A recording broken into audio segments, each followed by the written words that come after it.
가장 가까운 사람이 내 마음을 가장 아프게 할 때, 우리는 흔히 내가 전생에 무슨 죄를 지었길래 하고 한숨을 내쉽니다. 하지만 부처님은 말씀하셨습니다. 그대가 만나는 인연에는 우연이 없다. 모두가 깨달음을 향한 인연이다. 오늘은 업은 죄가 아니라 깨달음이라는 주제로 왜 유독 가장 가까운 사람과의 관계에서 마음의 시험이 일어나는지를 함께 알아보겠습니다. 일부 업에 대한 오해벌이 아닌 배움의 길. 많은 이들이 업을 죄의 대가나 형벌로 생각합니다. 하지만 경전에서 말하는 업이란 행위의 흔적이며 그 흔적이 다시 배움의 기회로 돌아오는 순환의 법칙입니다. 부처님은 자바함경에서 이렇게 말씀하셨습니다. 과거의 업으로 오늘이 있고 오늘의 행으로 내일이 있다. 즉, 업은 우리를 벌하기 위한 장치가 아니라 무지로 인해 미처 배우지 못한 것을 다시 배우게 하는 스승입니다. 가장 가까운 사람, 가족, 배우자, 자녀, 부모와의 관계에서 반복되는 갈등은 벌이 아니라 깨달음의 교실입니다. 우리가 살아가며 가장 큰 고통을 느끼는 순간은 낯선 타인과의 다툼이 아닙니다. 대부분 가장 가까운 사람, 가족이나 배우자, 자녀, 부모, 형제와의 관계 속에서 일어납니다. 말 한마디가 상처가 되고 작은 오해가 마음의 벽을 쌓습니다.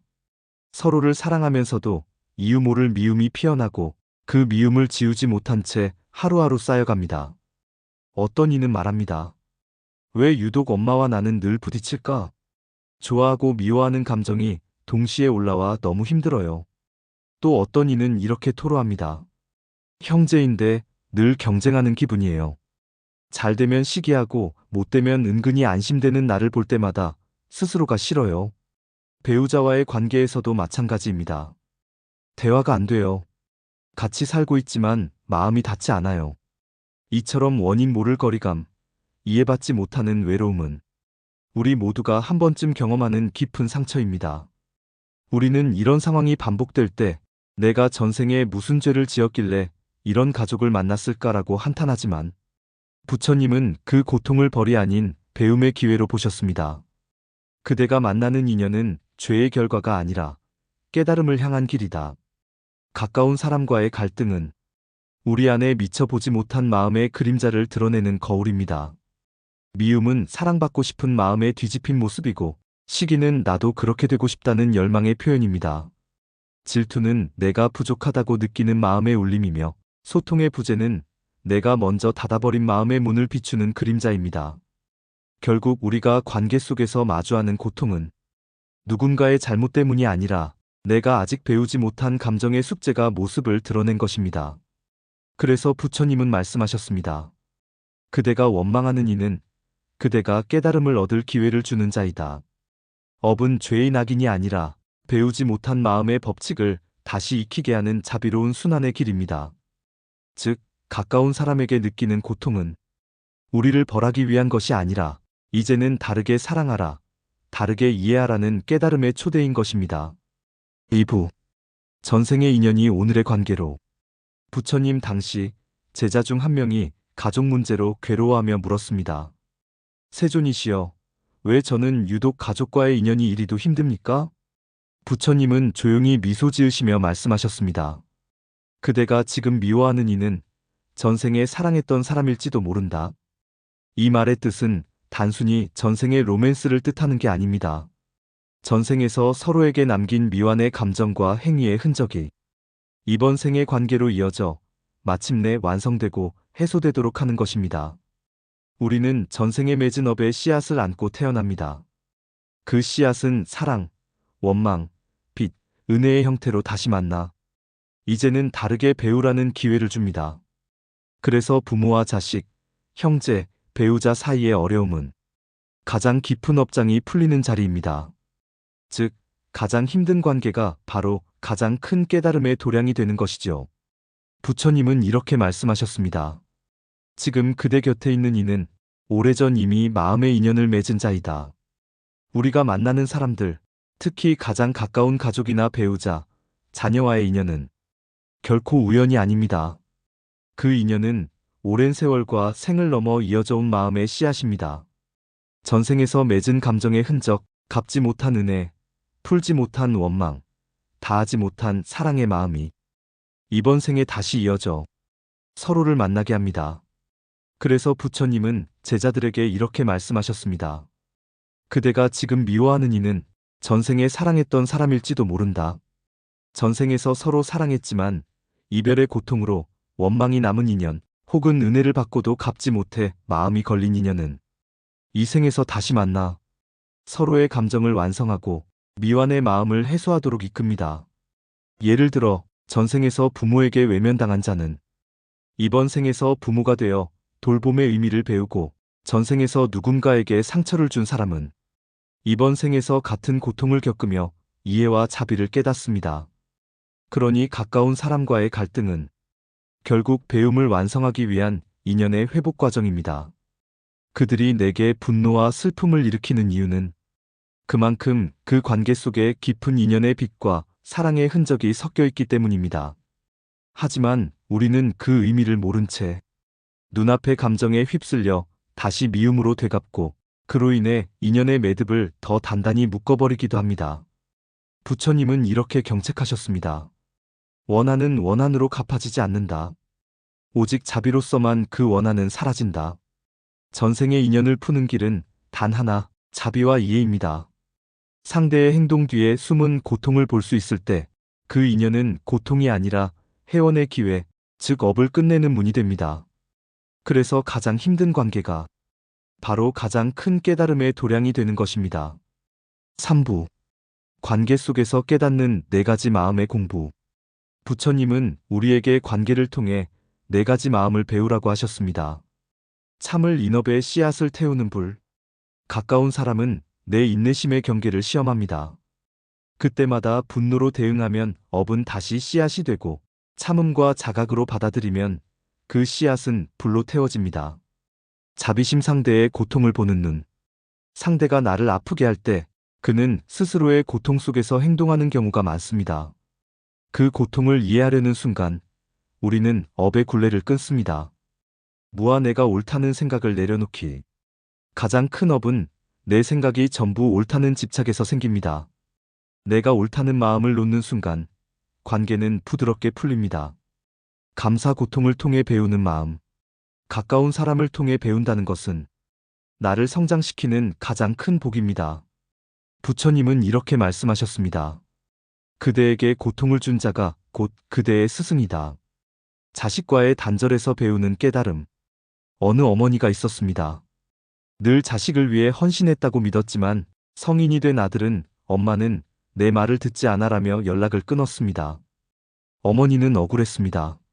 나는 다 너 잘 되라고 한 건데 왜 이렇게 미워할까? 그러나 아들의 마음에는 늘 엄마는 나를 통제한다는 상처가 남아 있었습니다. 이처럼 가족 간의 단절은 단순한 감정 싸움이 아니라 업으로 이어진 감정의 매듭에서 비롯됩니다. 전생에서 부모가 자식을 억눌렀다면 이번 생에서는 자식이 그 통제를 끊으려는 마음으로 태어나기도 합니다. 이것이 부처님이 말씀하신 인연의 되풀이입니다. 그렇다면 그 업을 어떻게 녹일 수 있을까요? 첫째, 참음 고통 속에 스승이 있다. 어머니는 마음이 너무 아파서 이제 나도 너 없이 살겠다고 다짐했지만 그 순간 부처님의 한 구절이 떠올랐습니다. 미워하는 마음이 일어날 때 그대는 이미 배우고 있다. 참음은 억지로 견디는 것이 아니라 그 감정 속에 담긴 배움의 메시지를 보는 힘입니다. 그녀는 스스로에게 물었습니다. 혹시 내가 사랑을 조건으로 내세운 건 아닐까? 그 질문 하나가 관계를 푸는 첫걸음이 되었습니다. 둘째, 자비심 상대의 고통을 바라보는 눈. 부처님은 말씀하셨습니다. 그대가 미워하는 자도 그대와 같은 고통의 불에 타고 있다. 아들이 어머니에게 냉정했던 이유는 그 역시 사랑받지 못한다고 느꼈기 때문이었습니다. 그녀가 내가 낳은 자식인데 라는 집착을 내려놓고 이 아이도 나처럼 아팠구나 라고 이해했을 때 마음의 분노가 조금씩 녹기 시작했습니다. 셋째, 무아 옳고 그름을 내려놓기. 가족 간의 갈등이 오래 가는 이유는 내가 옳다는 마음 때문입니다. 어머니는 늘 아들의 말을 고치려 했습니다. 하지만 부처님은 말씀하셨습니다. 옳음에 집착하는 순간 자비는 사라진다. 그녀는 어느 날 결심했습니다. 이제는 이 아이가 말할 때 고치지 않고 들어주자. 그 단 한 번의 침묵이 관계의 균열을 조금씩 메우기 시작했습니다. 넷째, 감사 고통조차 나를 일깨우는 복. 몇 해가 지난 후 아들은 조심스럽게 연락을 해왔습니다. 엄마, 나 이제 조금 알 것 같아. 나도 미안했어. 어머니는 눈물을 흘리며 부처님의 말씀을 떠올렸습니다. 그대에게 고통을 준 자가 곧 그대의 스승이다. 그녀는 깨달았습니다. 아들과의 단절은 벌이 아니었습니다. 그 고통이 있었기에 자신이 가진 사랑의 집착을 비추어 볼 수 있었던 것입니다. 가족의 인연은 결코 끊어지지 않습니다. 다만 서로가 배우는 과정 속에서 잠시 거리를 두는 것뿐입니다. 업을 녹이는 길은 대단한 수행이 아니라 내가 무엇을 배우고 있는가를 알아차리는 그 한순간입니다. 우리가 미워했던 관계가 결국 가장 큰 깨달음의 문이 되듯 이 세상에서의 모든 인연은 결국 깨달음으로 향하는 자비로운 길임을 부처님은 우리에게 보여주셨습니다. 사부, 전생의 인연을 풀고 새 인연으로 나아가기. 업은 스스로 풀 수 있습니다. 그 첫걸음은 다르게 선택하는 것입니다. 같은 상황에서 예전엔 미워했다면 이번에는 이해를 택하고 예전엔 외면했다면 이번에는 따뜻하게 바라보는 것. 그 순간 업의 사슬은 끊어지고 새로운 업, 즉 선업이 시작됩니다. 법구경에서는 이렇게 말합니다. 마음이 악을 버리고 선을 향하면 마치 어둠을 밝히는 등불과 같다. 가장 가까운 사람에게 향한 작은 이해의 마음이 그대를 밝히는 등불이 됩니다. 마음의 빚을 갚는 세 가지 수행. 부처님은 말씀하셨습니다. 인연을 맺은 자는 다시 만나고 빚을 진 자는 반드시 다시 만난다. 그 말은 곧 우리가 지금 마주한 모든 사람은 내가 언젠가 마음의 빚을 진 사람이라는 뜻입니다. 그래서 그 인연을 피하지 말고 온전히 바라보고 이해하며 감사함으로써 그 빚을 갚는 것이 업을 녹이는 수행입니다. 이제 그 구체적인 세 가지 길을 함께 짚어봅니다. 첫째, 마음의 기도 용서와 회복의 서원. 하루의 끝, 잠들기 전 조용히 마음을 내려놓고 이렇게 기도해 보세요. 이 생에 다시 만난 인연에게 감사드립니다. 나에게 상처를 준 이 또한 나를 깨닫게 한 스승임을 압니다. 원망보다 이해를, 미움보다 자비를 선택하겠습니다. 이 짧은 기도는 단순한 주문이 아니라 나의 마음을 맑히는 서원입니다. 용서의 마음을 품는 순간 그동안 얽혀있던 업의 매듭이 하나씩 풀리기 시작합니다. 둘째, 명상 수행 마음의 거울을 비추는 시간. 부처님은 깨달음의 시작을 마음 관찰이라 하셨습니다. 가족이나 가까운 사람을 떠올리며 그때의 감정이 떠오르면 그것을 억누르지 말고 바라보세요. 이 감정은 사라지는 구름과 같고 나는 그 하늘 같은 마음이다. 이렇게 자신을 객관적으로 바라보면 분노나 슬픔은 점점 힘을 잃습니다. 감정에 휘둘리는 내가 아니라 감정을 알아차리는 관찰자로 설 수 있게 됩니다. 이것이 업이 나를 흔드는 것이 아니라 내가 업을 바라보는 단계로 가는 길입니다. 셋째, 마음쓰기 수행 인연을 다시 짓는 감사의 글. 부처님은 말씀하셨습니다. 감사는 복을 불러오고 원망은 복을 멀리한다. 마음쓰기 노트를 하나 정해 그날 떠오른 사람의 이름을 적고 그에게 배운 점을 짧게 써보세요. 이 사람을 통해 나는 기다림을 배웠다. 이 사람 덕분에 내 안의 분노를 알게 되었다. 이렇게 쓰는 순간 그 인연은 더 이상 상처의 기억이 아니라 배움의 기록으로 변합니다. 우리가 살아가며 만나는 모든 인연은 결국 우리를 깨닫게 하기 위한 거울입니다. 그 거울을 외면하면 업은 반복되지만 감사와 이해로 마주하면 그 인연은 더 이상 고통이 아니라 복이 됩니다. 부처님은 마지막으로 이렇게 일러주셨습니다. 그대가 인연을 사랑으로 돌려놓을 때 그대의 마음이 곧 극락이 된다. 오늘 당신 곁의 사람이 바로 그 극락으로 향하는 첫걸음일지도 모릅니다.